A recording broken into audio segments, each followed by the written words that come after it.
how Erdogan's policies have affected the economy and the livelihood of craftsmen in Turkey. Turkey is facing a crucial runoff vote on May 28, after President Recep Tayyip Erdogan failed to secure an outright majority in the first round of elections on May 14.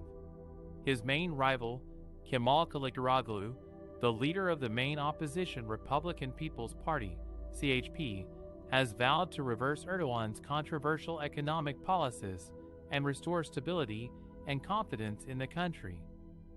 Erdogan's economic legacy is a mixed one. He came to power in 2003 as prime minister and oversaw a decade of high growth, prosperity, and equality, fueled by foreign investment, liberal reforms, and a construction boom. Turkey became a model for emerging markets and a rising regional power. But things started to change around 2013, when Erdogan faced unprecedented protests against his authoritarian style of governance and his interference in civil liberties. He also clashed with his former allies, the Gulen movement, which he accused of orchestrating a failed coup attempt in 2016. He responded by purging thousands of people from the military, judiciary, media, and academia, and cracking down on dissent. At the same time, Turkey faced external challenges, such as the civil war in neighboring Syria, the refugee crisis, the rise of Islamic State militants, and tensions with Western allies over human rights and democracy. Erdogan also pursued an aggressive foreign policy that alienated some regional partners and led to sanctions from the United States and the European Union. These factors contributed to a deterioration of Turkey's economic performance and outlook. Erdogan adopted an unorthodox monetary policy that defied conventional wisdom and market expectations. He insisted on cutting interest rates to boost growth and lower inflation, despite soaring prices and a weakening currency. He also intervened heavily in the foreign exchange, credit, and debt markets, eroding their credibility and transparency. The results were disastrous. Turkey's currency, the lira, lost more than half of its value since 2018, making imports more expensive and increasing the burden of foreign debt. Inflation skyrocketed to above 85% last year, the highest level under Erdogan's rule, eroding people's purchasing power and savings. The cost of living soared, with electricity, gas, transportation, and food prices rising sharply. Unemployment remained high at around 10%, especially among young people.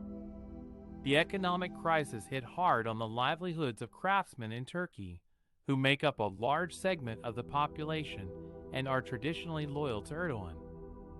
Craftsmen are small-scale producers and service providers who work in various sectors such as carpentry, metalwork, textiles, leatherwork, pottery, and jewelry. They are often self-employed or employ a few workers. Craftsmen have suffered from low demand, high costs, unfair competition, and lack of support from the government. Many have been forced to close their shops or lay off workers. Some have resorted to borrowing money at high interest rates or selling their assets to survive. Others have joined protests or switched their political allegiance to the opposition. Craftsmen are not only important for the economy, but also for the culture and identity of Turkey. They represent the rich heritage and diversity of Turkish crafts that date back to ancient times. They also embody the values of hard work, creativity, and solidarity that are essential for social cohesion and democracy.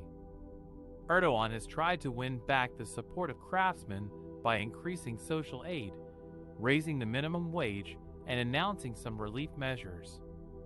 But many craftsmen remain skeptical and disillusioned with his policies.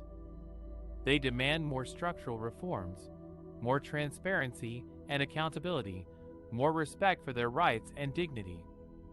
The runoff vote on May 28th will be a decisive moment for Turkey's future. It will determine whether Erdogan will continue his economic policies that have brought hardship and instability to millions of people, or whether Kılıçdaroğlu will be able to offer a new vision that will restore confidence and prosperity to Turkey. How a talented craftsman can use his skills and creativity to express his dissatisfaction with Erdogan's regime and inspire others to do the same. In this section, we will see how a talented craftsman can use his skills and creativity to express his dissatisfaction with Erdogan's regime and inspire others to do the same. The craftsman is a woodworker who makes beautiful furniture and sculptures from wood. He is unhappy with the way Erdogan has been ruling Turkey for the past 18 years, especially with the recent economic crisis, human rights violations, corruption scandals, and foreign policy failures. He decides to use his art as a form of protest and resistance. He starts by carving a wooden statue of Erdogan with a long nose, symbolizing his lies and deception. He places the statue in front of his workshop, where many people can see it,